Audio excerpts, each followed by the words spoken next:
हमने last lecture में quasi aromatic compound के बारे में बात कर ली थी। तो एक छोटा सा चीज रह गया था जिसके बारे में मैंने एक चीज बोली थी कि होमो एरोमेटिक कंपाउंड, क्या बोला था हमने?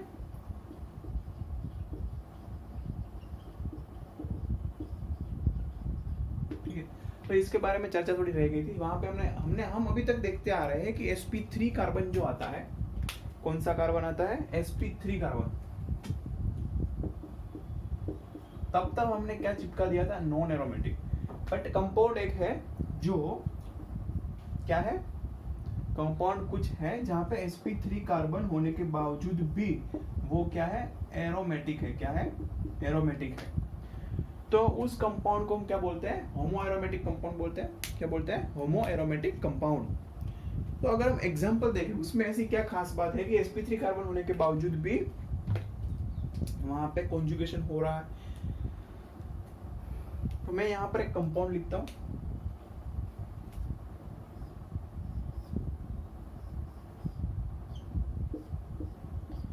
तो ये हमने देखा था कि ये कंपाउंड नॉन एरोमेटिक था, ठीक है, क्योंकि ये प्लेनर नहीं था। तो जब हम यहाँ पर H2SO4 डालेंगे तो कंपाउंड कुछ इस तरीके का हो जाएगा।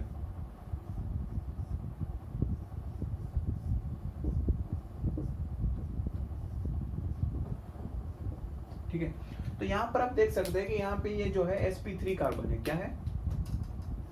sp3 carbon. तो जनरली sp3 कार्बन है, यानी कि ये क्या होना चाहिए? ये हमारे अकॉर्डिंग नॉन एरोमेटिक होना चाहिए, बट ये एरोमेटिक कंपाउंड है। कैसे?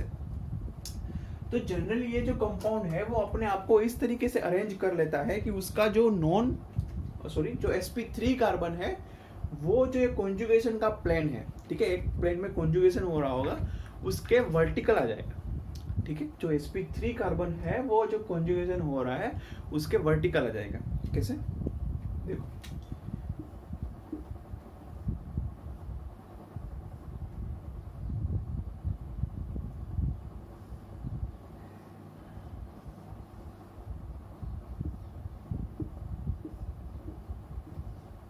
तो ये कंपाउंड अपने आप को कुछ इस तरीके से अरेंज कर लेगा। तो ये sp3 कार्बन है, ठीक है, चोटी की तरफ बाहर आ गया। अभी क्या है कि इजीली यहाँ पे क्या हो जाएगा? ये यहाँ पर कॉन्जुगेशन होएगा। ये क्या हो जाएगा? एरोमेटिक, क्योंकि 2 2 4 2 6 6 पाई इलेक्ट्रॉन, यानी कि 4n+2 पाई इलेक्ट्रॉन रूल को फॉलो करेगा। तो ये क्या हो गया? एरोमेटिक कंपाउंड हो जाएगा। इसी टाइप के कंपाउंड को हम होमो एरोमेटिक बोलते हैं। तो हमने जो स्टेबिलिटी ऑर्डर लिखा था, सबसे पहले लिखा था एरोमेटिक, फिर हमने लिखा था नॉन एरोमेटिक, बट यहाँ पे हम अब ऐड करेंगे होमो एरोमेटिक कंपाउंड। क्या ऐड करेंगे हम? Homoaromatic compound. देन हम लिखेंगे नॉन एरोमेटिक, और एट द एंड क्या लिखेंगे हम? Antiaromatic compound. तो this is the final order for aromatic compound, और वी कैन से एरोमेटिसिटी। ठीक है, तो अभी हम क्या करते हैं, कुछ क्वेश्चंस देखते हैं। चलिए, तो पहला क्वेश्चन हमारा है ये रहा। So question is which of the following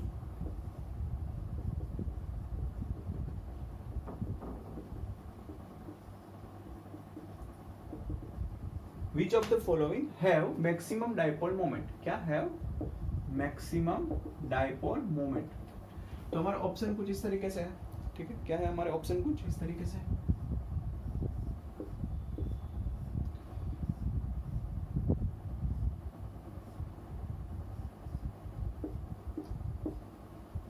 अगर हम बात करते हैं सेकेंड की, बी ऑप्शन की बात करते हैं, अगर हम सॉरी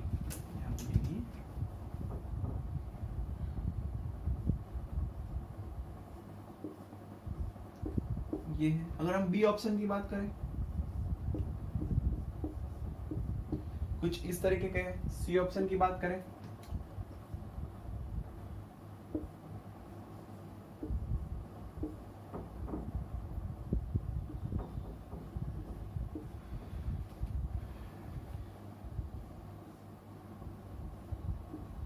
इस तरीके से है। अगर हम डी ऑप्शन की बात करें तो हमारा जो डी ऑप्शन है वो कुछ इस तरीके का।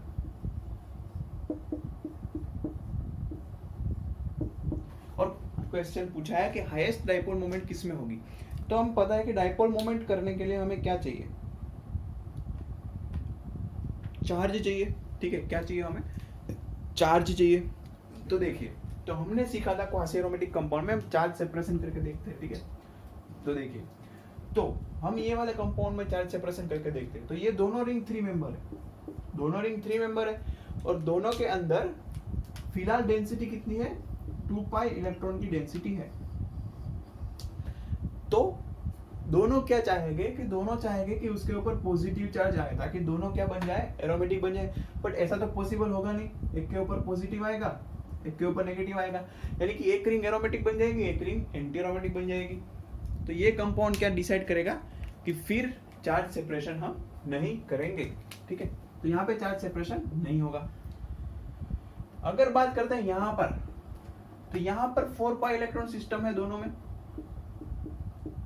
तो एरोमेटिक करने के लिए 6 पाई इलेक्ट्रॉन चाहिए। तो दोनों को कौन सा चार्ज चाहिए, नेगेटिव चार्ज चाहिए। बट एक के ऊपर पॉजिटिव आएगा, एक के ऊपर नेगेटिव आएगा। तो जिसके ऊपर पॉजिटिव आएगा वो क्या बन जाएगी, एंटी एरोमेटिक, नेगेटिव आएगा वो एरोमेटिक बनेगी। तो ये भी पॉसिबल नहीं होगा, क्योंकि एंटी एरोमेटिक बनेगी तो लीस्ट स्टेबल होगी, उससे ज्यादा स्टेबल तो वो यहाँ पर है। तो चार्ज सेपरेशन यहाँ पर भी नहीं होगा, ठीक है। यहाँ पर बात करते हैं, तो जो बेंजीन नहीं, जो ऑक्सीजन कंटेनिंग रिंग है उसके पास 6 पाई इलेक्ट्रॉन सिस्टम है। कौन सी है, 6 पाई। और इसके पास कितने हैं, 2 पाई इलेक्ट्रॉन सिस्टम। क्या है, 2 पाई इलेक्ट्रॉन सिस्टम। इसको भी पॉजिटिव चार्ज चाहिए, इसको भी पॉजिटिव चाहिए, क्योंकि अगर इसको नेगेटिव मिला तो 8 pi electron system anti aromatic हो जाएगी, इसको नेगेटिव मिला तो 4 pi electron system anti aromatic हो जाएगी। दोनों को क्या चाहिए, पॉजिटिव चार्ज चाहिए, जो पॉसिबल नहीं है, यानी ये रिंग भी क्या नहीं करेगी, चार्ज सेपरेशन नहीं करेगी। बचा कौन सा, ये वाला। तो यहाँ पर देखिए, ये 2 पाई इलेक्ट्रॉन सिस्टम, ये 4 पाई इलेक्ट्रॉन सिस्टम। इसको नेगेटिव चार्ज चाहिए, इसको पॉजिटिव चार्ज चाहिए, क्योंकि ये positive charge 2 pi electron aromatic, negative charge 6 pi electron ये एरोमेटिक। तो यहाँ पे चार्ज सेपरेशन क्या होगा, पॉजिटिव नेगेटिव। सो बाकी के जो 3 ऑप्शन है बी सी डी, वहां पे चार्ज सेपरेशन ही नहीं हो रहा है। तो अगर चार्ज सेपरेशन ही नहीं हो रहा है तो वहां पे आप नहीं बोल सकते कि कंपाउंड जो है वो डाइपोल मोमेंट रखता है, क्योंकि चार्ज सेपरेशन होगा, पॉजिटिव नेगेटिव आएगा, तब भी डाइपोल जनरेट होगा, ठीक है। सो अगर हम बात करें दूसरे क्वेश्चन की, तो हमारा दूसरा क्वेश्चन कुछ इस तरीके से है।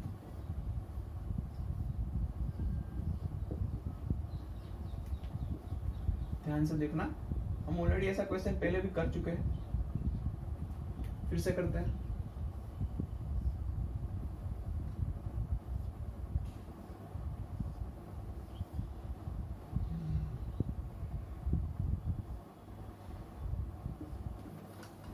यहाँ पे करते हैं।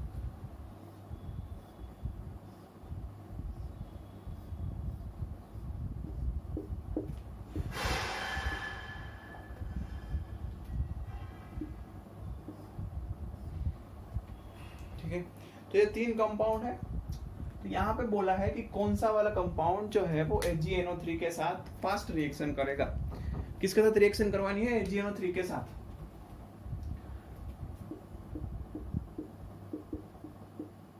तो हमें पता है कि AgNO3 क्या करता है, हेलोजन को एब्स्ट्रैक्ट करके AgX बनाएगा, और जब जिस कार्बन से हेलोजन निकलेगा वो क्या हो जाएगा, पॉजिटिव। तो ये चीज बेंजीन के केस में पॉसिबल ही नहीं है। क्यों पॉसिबल नहीं है, क्योंकि बेंजीन के ऊपर पॉजिटिव चार्ज स्टेबल नहीं है। जनरली बेंजीन के ऊपर कोई भी चार्ज स्टेबल नहीं है, but in the case, extreme case, हम नेगेटिव चार्ज बेंजीन पे सोच भी सकते हैं कि हाइड्रोजन जो होता है बेंजीन के ऊपर एब्स्ट्रैक्ट करके नेगेटिव बनेगा, बट पॉजिटिव चार्ज हम एक्सेप्ट नहीं कर सकते। अगर यहाँ पे ब्रोमीन निकल के पॉजिटिव चार्ज बना तो ये रिंग कौन सी हो जाएगी, एंटी एरोमेटिक। तो ये रिंग भी कभी नहीं चाहेगी कि ब्रोमीन यहाँ से निकले, ठीक है। बची ये, तो ये यहाँ पर अगर पॉजिटिव चार्ज आएगा तो ये बन रही है एरोमेटिक, 2 तो 4 तो 6। तो कौन सी रिंग है वो फास्टेस्ट रिएक्शन देगी, ये वाली, ठीक है। कौन सी देगी, ये वाली। तो अगर हम इसी कंसेप्ट को लेके एक और क्वेश्चन की ओर डिस्कस करें,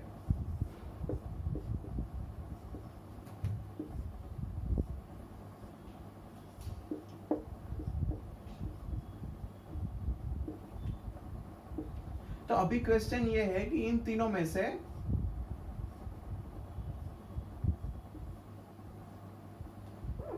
क्वेश्चन क्या है, अभी क्वेश्चन ये है कि इन तीनों में से कौन से कंपाउंड है जो एसिड की तरह बिहेव करेंगे, एसिड यानी कि हाइड्रोजन H+ डोनेट करेंगे। तो अगर ये थर्ड मेंबर रिंग यहाँ से अगर हमने H+ डोनेट करवा दिया तो यहाँ पे क्या आ जाएगा, नेगेटिव चार्ज आएगा। क्या आएगा, नेगेटिव चार्ज आएगा। यहाँ से H+ निकाला, यहाँ पर भी नेगेटिव आएगा और यहाँ पर भी नेगेटिव आएगा। तो देखिए 2 2 4 कौन सी रिंग बनी, एंटी एरोमेटिक। 2 2 4 2 6 कौन सी बनी, एरोमेटिक।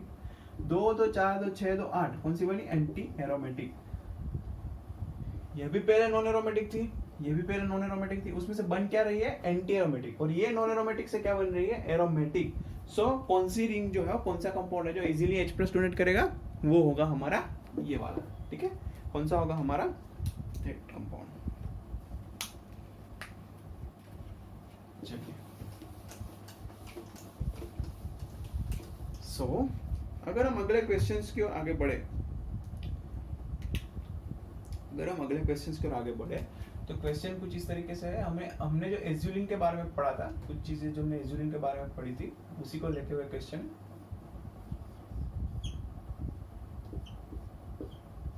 ये हमारा एज्यूलिन है। क्या है, हमारा एज्यूलिन है। तो वहां पे ऑप्शन दे रखे थे। ऑप्शन ए था कि एंटी एरोमेटिक है एंड डाइपोल मोमेंट है इसमें। बी ऑप्शन था एंटी एरोमेटिक है and non dipole. C option था कि एरोमेटिक है and no dipole. And D option था एरोमेटिक एंड डाइपोल। तो हमने देखा था कि एक चीज तो देखी थी कि ये कंपाउंड क्या है, एरोमेटिक तो है, बट हमने देखा था कि ये किस तरीके से रहता है, ये रिंग पॉजिटिव, ये नेगेटिव, कुछ इस तरीके से रहता है, डाइपोलर फॉर्म में रहता है। तो उसी वजह से उसमें क्या थी, डाइपोल मूवमेंट भी थी। यानी कि कौन सा ऑप्शन हमारा रहेगा, ऑप्शन नंबर डी, यानी कि एरोमेटिक भी है और डाइपोल मूवमेंट भी है।